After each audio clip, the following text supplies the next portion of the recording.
2 दिन पहले हमने आपको मुंबई की एक कहानी दिखाई थी। एक लड़की को सोसाइटी से इसलिए निकाल दिया जाता है क्योंकि वो मुसलमान थी। पूरे हिंदुस्तान में हंगामा मच गया था। लेकिन आज जो कहानी हम दिखाने जा रहे हैं उसे देखने के बाद आपको लगेगा कि उस लड़की की कहानी तो कुछ भी नहीं थी।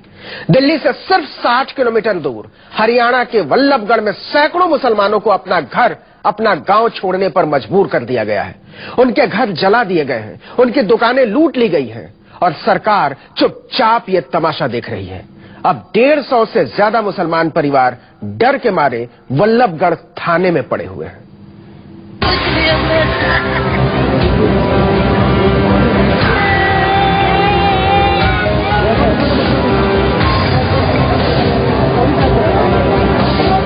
न तो इस दुधमुहे बच्चे को हरियाणा की सरकार से कोई उम्मीद है, न इस औरत को, न इस आदमी को और न ही इस बुजुर्ग को।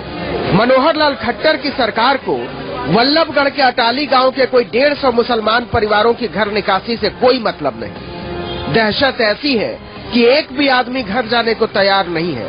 थाने में बैठे हैं, पुलिस ये यकीन दिलाने को तैयार नहीं है कि आप महफूज हैं। जब हमारी मांग पूरी होगी तो देखो चले भी जाने कुछ भी सरकार ने कोई कार्रवाई नहीं किया, नहीं कोई पुलिस ने पकड़ा था, नहीं कोई सुविधा करी है, नहीं कोई जाने आने की उम्मीद है हमें को।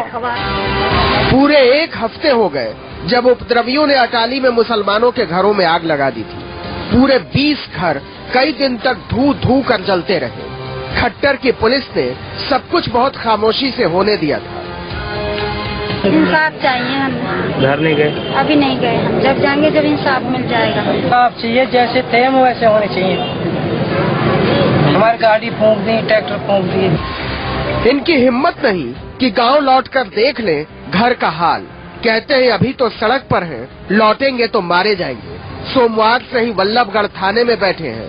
छोटे छोटे बच्चे दूध के लिए तरस रहे हैं। खाने का बंदोबस्त कुछ स्वयंसेवी संगठनों के रहमो करम पर, ऊपर से गर्मी ऐसी कि खून भाप बनकर उड़ जाए। हरियाणा के इस हिस्से में न कानून का कोई मतलब है, न सरकार का, न पुलिस का, न फरियाद का और न सुनवाई का। सब कुछ सरकार की नाक के नीचे, आंख के नीचे। लेकिन न मुख्यमंत्री को फर्क पड़ता है, न मंत्रियों को और न बीजेपी वालों को। और जब सरकार को ही फर्क नहीं पड़ता तो अफसरों का क्या है? सैकड़ों बेकसूर लोगों को सड़क पर खड़ा करके चैन की नींद ले रहे हैं। जिस तरह का उस दिन हालात हुए, बहुत बुरा मंजर था हमारी आंखों आगे। छोटे छोटे से बच्चे रजाइयों में, बेडों के नीचे इस तरीके से दुबका दुबका कर जान बचाई है हम लोगों ने। हरियाणा की बीजेपी सरकार सैकड़ों मुसलमानों के घरों को जला दिए जाने, उन्हें बेघर कर दिए जाने, उन्हें दहशत में रखे जाने को लेकर कितनी संवेदनशील है। उन्हें दहशत में रखे जाने को लेकर कितनी संवेदनशील है, इसका अंदाजा ऐसे लगाइए कि 2 दिन पहले ही मुख्यमंत्री एक बिजली घर का उद्घाटन करने वल्लभगढ़ आए थे, लेकिन उजड़े हुए लोगों से मिलने तक नहीं गए। ऐसा नहीं है कि पुलिस को कुछ पता नहीं था। डीएम, एसपी सबको पता था कि अटाली में किसी भी वक्त कुछ भी हो सकता है। कुछ संगठनों ने उन्हें आगाह भी किया था, लेकिन उन्हें फर्क पड़ना बंद हो गया था। उन्होंने तब तक कुछ नहीं किया जब तक अटाली के मुसलमानों के घर जलाकर खाक नहीं कर दिए गए। उन्होंने गांव नहीं छोड़ दिया, वो शरणार्थी नहीं बन गए। 15 लड़का है जो घर में आए थे मारने के लिए। फिर हाथ जोड़े, पैर पकड़े, उसने ना मानी। फिर उन्होंने डंडा बरसा दिया मेरे पास, कानों के कुंडल ले लिए, 60,000 रुपये ले लिए। तो कहाँ जाएं ये लोग मालूम नहीं, यहाँ कब तक रहेंगे मालूम नहीं, इनके रहने खाने का बंदोबस्त कैसे होगा मालूम नहीं।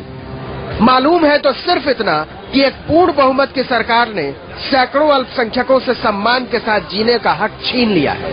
इनमें से हर एक का चेहरा इस देश की आजादी पर सवाल खड़े कर रहा है। अगर हम भी उतने ही आजाद हैं तो हम अपने घर क्यों नहीं जा सकते? प्रशांत गुप्ता, अटाली, वल्लभगढ़, न्यूज़ 24। खट्टर के राज में लोग बोल रहे हैं और सरकार सुन नहीं रही।